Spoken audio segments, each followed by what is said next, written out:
हम लोग सब यही सोचते थे कि अलग विचार हो सकते हैं, एक परिवार में भी, देश में भी, समाज में भी वो हो सकता है। लेकिन आजकल क्या हो रहा है कि एक ही परिवार में एक दंपत्ति में भी अलग अलग पॉलिटिकल विचार अगर होते हैं तो there is no meeting ground in a family also. You know, it is causing a lot of friction and it is causing breakdown of relationships. तो ऐसे fractious times में आप कैसे आप कहते हैं कि क्या करना चाहिए कि एक परिवार अपने आप को अपने में डिविजिव नहीं कहूंगी पर अलग अलग विचार को लेकर ही एक यूनिट में रहे? जी जी। तो if you one of the political leaders I remember, great orator, had said something very profound. और मुझे ना इसलिए ज्ञान कहीं से भी आए ना, विजडम कहीं से भी आए, उसको हमेशा स्वीकार करना। She said something beautiful. She said, हम यहाँ पर पार्लियामेंट में बैठे हैं, हम लोग यहाँ डिबेट कर रहे हैं, हम कोई विरोधी पक्ष है, कोई सत्ता पक्ष है। विरोधी पक्ष और सत्ता पक्ष में हम लोग डिबेट करते हैं, हम लोग एक दूसरे से झगड़ते हैं, लेकिन हम एक दूसरे की सराहना भी कर सकते हैं और सब में सराहना लायक कुछ होता ही है। हम सब एक दूसरे की सराहना भी कर सकते हैं।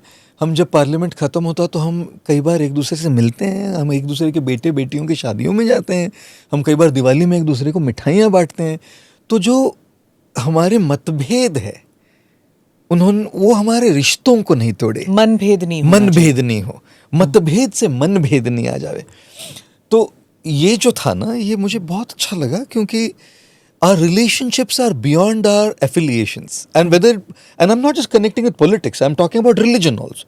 Religions or a Gen Z and a Gen X parent with a Gen Z child, two different ideologies of how to live life. Totally. वो दो आइडियोलॉजीज है। पॉलिटिक्स में दो पार्टियों की दो आइडियोलॉजी है, धर्मों में दो धर्मों की अलग अलग आइडियोलॉजीज हो सकती है। क्या मतभेद से मनभेद हो? क्या कोई भी चीज इंसानियत से ऊपर उठ सकती है? Can anything be greater than humanity? Can anything be greater than serving humanity? But there is one section which will say that if you don't agree with what I am saying should be the path to this. And I'm not saying just in India, it's happening in the everywhere US, in the world, it's everywhere. happening in Europe, Bharat की बात नहीं है, ये दुनिया की बात है। So viewers, please understand, I'm talking about even your country if you're sitting in the US, जहाँ पे a very famous talk show host, his wife said that before the Thanksgiving, and it is Thanksgiving dinner, you know, before Thanksgiving dinner, this was a thing that these are my rules and conditions, and if you have voted for this person, you are not welcome to my house. Ji. And she has lost family members, you know, who have said that you cannot lay down these rules and regulations. We are not coming to your home. देखिए, in the book first chapter में मैंने ये बात करी है। वो मैं एक जेनजी लड़के के साथ कार में हूँ, वेद नाम है लड़के का, वेद और मैं, वेद मुझे अपने It was a very long car ride. It was a long car ride. No, the car ride is small, but conversations happen that makes the car ride long, no? Yeah. तो उस कार राइड में मैंने एक बात बताई वहाँ पे कि यहाँ हम दो जनरेशन के लोग थे, एक जेन एक्स और मैं जेन एक्स और वो जेन जी।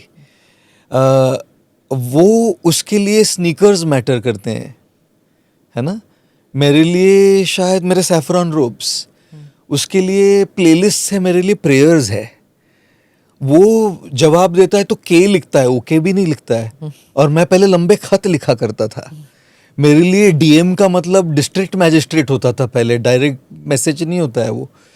तो ये दो इतने अलग विचारधाराएं, two such different viewpoints riding in the same car, and that's where then I took this opportunity to discuss, and I brought up this example of seeing the number 9 and 6. अगर आप 9 देखिएगा, एक तरफ से 9 दिखता है, दूसरे से 6। दिक्कत है ना कि 9 वाले बोलते कि 9 ही सही है और 6 वाले कहते हैं कि 6 ही सही है। लेकिन अगर 6 वाला इस तरफ आके देखे कि 9 वाला क्या देख रहा है, 9 वाला उस तरफ जाके देखे कि वो क्या देख रहा है, और उसी के लिए संवाद की आवश्यकता होती है, बातचीत की आवश्यकता होती है, कम्युनिकेशन की आवश्यकता होती है कि एक दूसरे के पहलुओं को, एक दूसरे के नज़रियों को, एक दूसरों के दृष्टिकोणों को, each other's viewpoints, to be able to see that. And this is, we're talking of Gen Z, Gen X, right? For example, to just talk, not to talk, not to solve, talk to understand. हम कोई सुलझा नहीं रहे कुछ, हम बस एक दूसरे के व्यू पॉइंट्स को, एक दूसरे के वर्ल्ड व्यूज को समझने की कोशिश कर रहे हैं. जो मैं इतना जेन एक्स वाला जो मैं नहीं समझ पा रहा, अभी आपके नज़रिए से अगर देखूँ तो 9 की ओर से मैं 6 देखने लगूँ. तो ये जो है ना, बातें करना और दूसरों के व्यू पॉइंट्स को समझने की कोशिश करना, ये आज सारे दुनिया में बहुत ज़्यादा अहमियत रखता है. It's become one of the most critical needs of the hour, whether it's relationships, generation gaps, religions, spirituality, politics, you know, everywhere in the world. To be able to see others, or I may not even be able to respect it yet, and that's fine. तुरंत respect करूं मैं दूसरों के opinion को, नहीं होगा शायद. कम से कम समझने की कोशिश करूं मैं. इन द वाल्मीकि रामायण में एक बहुत सुंदर प्रसंग आता है, जहाँ हनुमान जी सीता की खोज के लिए लंका जाते हैं, और जब वो अशोक वाटिका को जला देते हैं वहाँ पर, तो हनुमान जी को रावण के सामने लाया जाता है. और रावण के सामने जब लाया जाता है, लंका नहीं जलाता, केवल अशोक वाटिका को तहस नहस कर. लंका तो बाद में जलती है, पहले केवल अशोक वाटिका को तहस नहस कर. When he wants to give a mirror to कि ये हो सकता है, ये सैंपल है, एक सैंपल है. So then he comes and is brought in front of Ravan. और वाल्मीकि महर्षि जो है, अपने वाल्मीकि रामायण में एक कुछ 3-4 श्लोक, अभी डिटेल्स याद नहीं मुझे कितने श्लोक है, उन श्लोकों में हनुमान जी की मनोभावना समझाते हैं. What is he thinking? This is the very first time Hanuman is coming face to face with Ravan. Hanuman ji पहले रात में सीता की खोज में बस उन्होंने रावण को अपने बेडरूम में दूर से बस लेटा हुआ देखा था, लेकिन सामने उसकी शक्ति क्या है ये नहीं देख पाए थे. तो अब रावण के सामने सामने बैठे हैं हनुमान जी, और जब देखते हैं रावण को, तो कई ऐसे श्लोक है, वाल्मीकि महर्षि ने हनुमान के मन के विचारों को श्लोकबद्ध किया है, और वहाँ पर वो रावण की प्रशंसा करते हैं कि रावण में क्या क्या गुण है, what all are the qualities he has, and then he says, if only he wouldn't do this, then all of these qualities are there. If only he returns Sita back, and so I should advise him, right? Advise करना चाहिए. But that's when I thought, here are we from a parampara, from a culture, from a tradition of call it history, some might call it mythology, some might call it reality, some might call it history. That's subject to debate. Let's look at the wisdom in there. The wisdom is to be able to see good where there is good. जहाँ अच्छा है उसको जोर जबरदस्ती उस अच्छा को neglect करके बुरा बोलने की जरूरत नहीं होती. जहाँ अच्छाई है उसको अच्छाई बोलना जरूरी है. And Hanuman ji represents that. Ravan तो विरोधी है यहाँ, right? He's anti-Ram. He's taken Ram's wife Sita. He should be giving गाली to Ravan. गाली देनी चाहिए थी रावण को. लेकिन ये they say that this is the problem with Indians, कि हम शत्रु में ना हम गुण देखते हैं, और इसलिए हम शत्रु बहुत समझते नहीं हैं. नहीं, देखिएगा उन्होंने अच्छाई देखी, लेकिन अच्छाई के साथ साथ जो प्रॉब्लम था वो भी देखा. अगर वो केवल वो अच्छाई देखते तो लंका को जला कर नहीं लौटते, है ना. So he saw what was wrong, he even advised what was. Krishna, Shri Krishna in the Mahabharata, right, went to Hastinapur with a peace proposal कि भाई 5 गांव दे दीजिए, अब बस 5 पांडवों के लिए 5 गांव दे दीजिए. जब दुर्योधन उसके लिए भी नहीं माना, तभी अनिवार्य होगा कि युद्ध हो. और युद्ध क्यों हो? जैसे महाभारत में हम कहते हैं कि हमारा धर्म जो है, सनातन धर्म, वैदिक धर्म, इज अ धर्म ऑफ अहिंसा, और हम हमेशा कहते हैं अहिंसा परमो धर्म. लेकिन उसी महाभारत में आता है ये श्लोक, अहिंसा परमो धर्म, हिंसा धर्मो तथैव च. अहिंसा धर्म है तो हिंसा भी धर्म है. It's kind of strange, right, where you put paradoxically two opposite things. Ahimsa is non-violence, which is called dharma. So we only have heard half of that verse. Only a part of that shlok, which says ahimsa paramo dharma. The next line is himsa dharma tathaiva cha. Now, I have a question to you and to everybody who's watching this. If girls are being brutally raped in this country, should we follow non-violence, madam? Should we? No. No, we shouldn't. Little girl, 3-year-old girl gets raped, right? Brutally raped and murdered. Should we keep quiet? No. The prestige, the dignity of a woman is at stake. Should we be keeping quiet? Draupadi's dignity was questioned. She was disrobed. She was insulted. एक स्त्री की बात हो रही है यहाँ. स्त्री का सम्मान ये हमारे लिए सर्वोपरि रहा है. There is nothing more dignified for us than respecting a woman. और यहाँ एक स्त्री के सम्मान पर क्वेश्चन है. रामायण में एक स्त्री के सम्मान पर क्वेश्चन है सीता के लिए, राइट? तो हम लोग ना हमेशा अहिंसा का ही पालन करेंगे. We have always represented non-violence and we will always continue to represent non-violence. हम किसी का बाल बांका नहीं करेंगे, हम किसी पर आक्रमण नहीं करेंगे, हम किसी पर कुछ नहीं करेंगे. भाई साहब, आप अगर माँ भारती को कुछ करो, आप हमारे देश की महिलाओं को कुछ करो, हमारे देशवासी, which is why I say the armed forces, they don't kill people in front of them because they hate them. They kill them because they love the guys behind them. वो उनसे नफरत नहीं है, इनसे बहुत बेहद प्यार है. जो पीछे है उनसे प्यार है, जो सामने उनसे नफरत नहीं कर रहे. So Hanuman, this mindset, I think, is what Pakistanis don't understand about India. They keep saying, तुमसे ना हो पाएगा.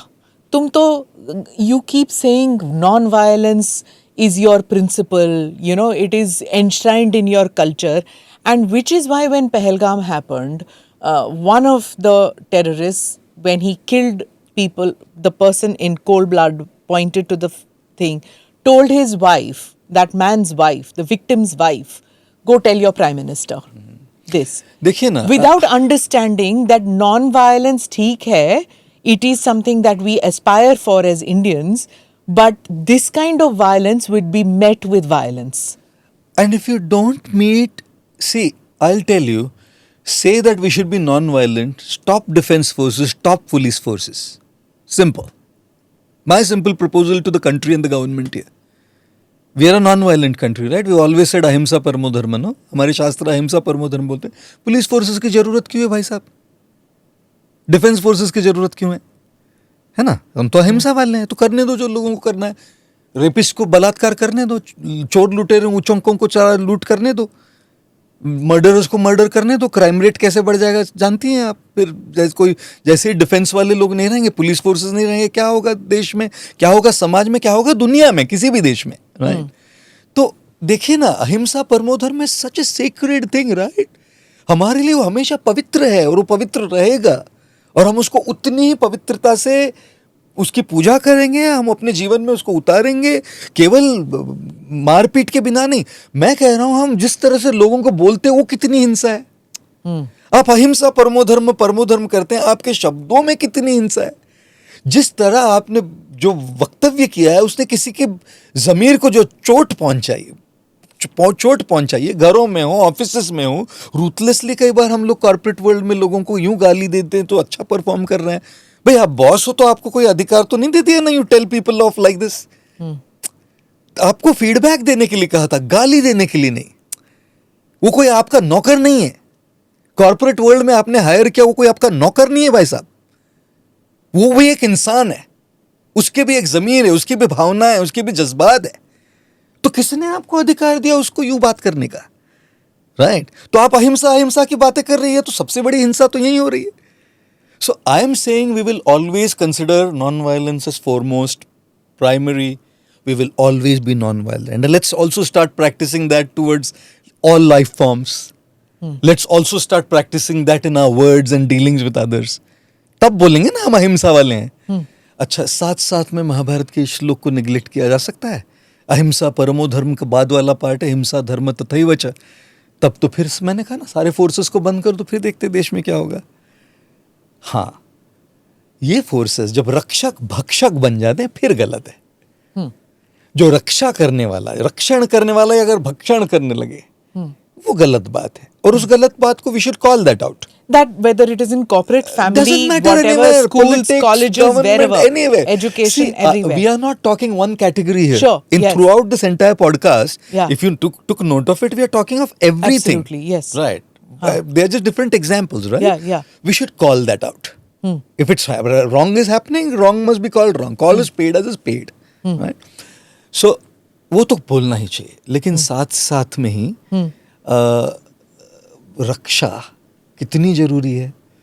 बम्बई शहर में, हमारे शहर में, I have to say it, our police forces in Mumbai, I mean, I have to give it to them. I'm saying probably it's Delhi also, but in Mumbai, हमारे crime rate जितने, the last case I heard of rape was like decades back. Yeah, and the mafias, the way they Decades controlled back. that The too. way things have been tackled. Police force कई बार छोटी है, उन पर इतना pressure होता है, तो ना मैं डिफेंस फोर्सेस, पुलिस फोर्सेस के लिए ना मैं बहुत इवेंट करने के लिए जब जैसे बुलाया जाता हूँ, क्योंकि वो सेवा है उनकी. So much pressure they have on all of them, and commendable everywhere in the country. They make a lot of sacrifices for all of us. We must applaud them. We must appreciate them. Namaste, Jai Hind. You're watching ANI podcast with Smita Prakash. अगर हम उसको मस्जिद कहेंगे तो फिर विवाद होगा.